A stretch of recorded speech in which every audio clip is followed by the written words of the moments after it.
Earlier today I went to see Michael, which is the Antoine Fuqua-directed biopic of Michael Jackson. Or could I even call it a biopic? Because I think I walked out of this movie and I think I immediately understood why people on social media and critics seem to have some beef with it. Let's just say Michael Jackson, even after his death, years after his death, remains a controversial figure, right? If you don't know why, go and read up. I'm not here to educate.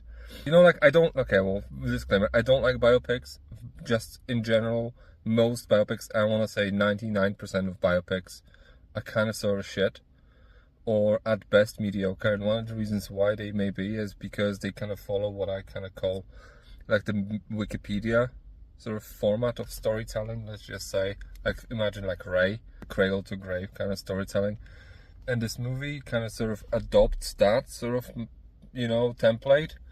Kind of starts with young Michael being essentially bullied and abused by his father as the sort of, let's just say, the lead singer of the Jackson 5, and how the Jackson 5 came together, and then we kind of just catch up with them in scenes like all across the years until Michael becomes an adult or young adult, and then he wants to go solo and he records his first album, and the entire film is essentially this sort of cradle to grave, or it looks like a cradle to grave biopic, but it isn't, because its arc kind of finishes like when he breaks away, essentially stands up to his father. Like, you can almost imagine this is kind of like a reimagining of Peter Pan, where Peter Pan essentially squares off against Captain Hook, right?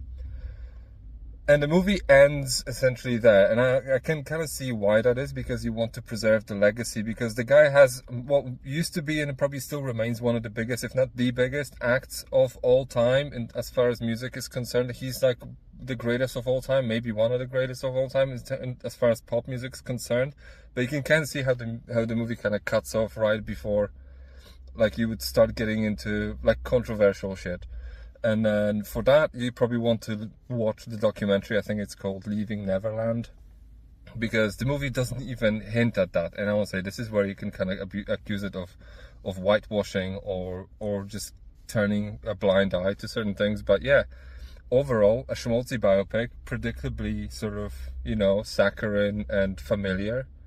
So yeah, like, neither here nor there, because it doesn't really want to do anything with the format of a biopic, but that's kind of what you get, It kind of just belongs with the sort of, in the biopic shared universe, together with like Bohemian Rhapsody and whatever, Complete Stranger, and Rocketman's more of a musical, but you get the gist,